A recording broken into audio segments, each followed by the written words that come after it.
In this video, I will show you how to delete a WhatsApp group permanently. If you have a group that is no longer needed, follow these easy steps to remove it completely from your WhatsApp account.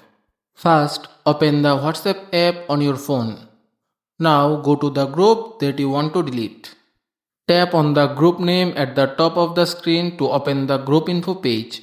Before you can delete the group, you must remove all the participants from the group. To do that, scroll down to the list of participants, tap a participant's name and select Remove from Group. The screen is black here due to WhatsApp security restrictions, which block screen recording on this page. Once all the participants are removed, scroll to the bottom of the group info page. Tap on Exit Group.